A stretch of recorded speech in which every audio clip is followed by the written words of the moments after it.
Oh, my good friend. You are here to visit Rabbi of Elohim, the greatest Kabbalah of En Zohan, because you have seen this Torah title. So you want Rabbi of Elohim to give you the rightful interpretation to this Torah. So what Torah title do we have?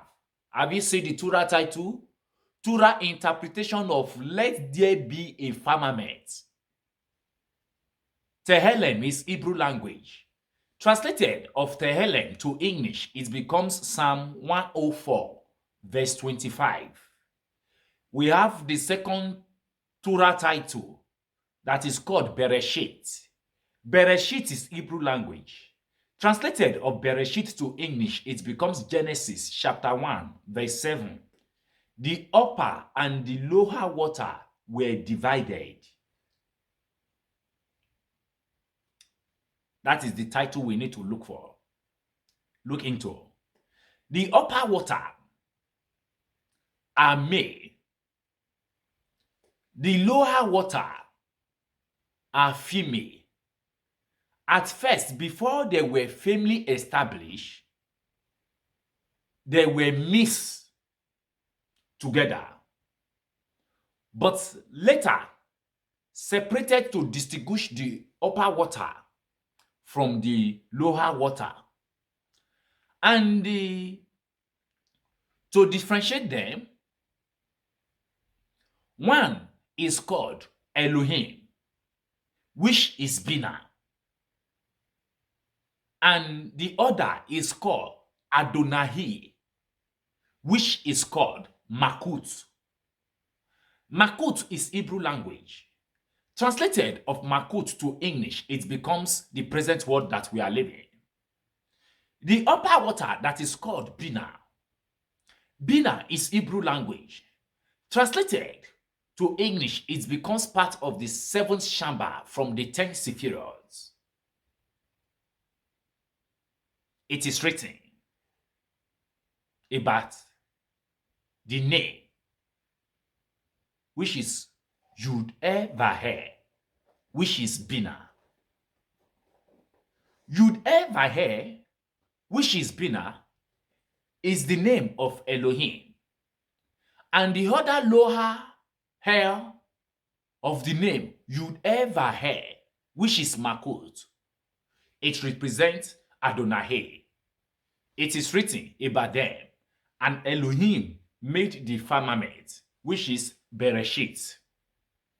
Bereshit is Hebrew language. Translated of Bereshit to English, it becomes Genesis chapter 1, verse 7. This expression, assuming the name Elohim for the verse, and Elohim made indicates that the expressions of El Yud Me return back to E and make into the name Elohim and the upper water. For the name Elohim is the upper water and name Adonai. The female principle of the Apin is the female water.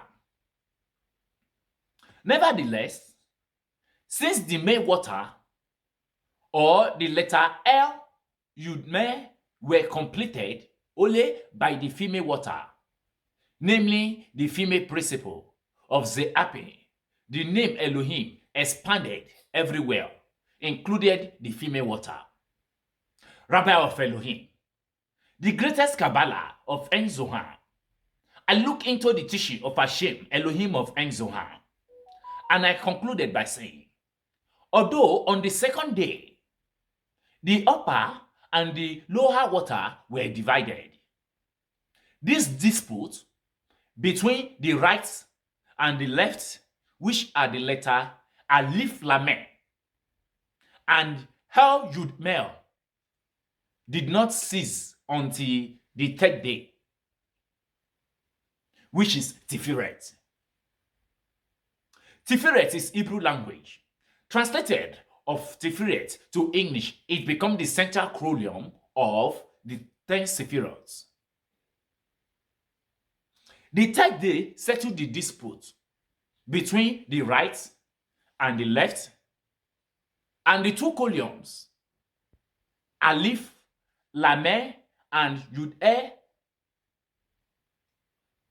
men enclosed each other, and both were established properly. In that place, because of this dispute, even though the word exists upon it, it is not written. It was good. About the second day, because the work was not yet completed on the third day, on that day.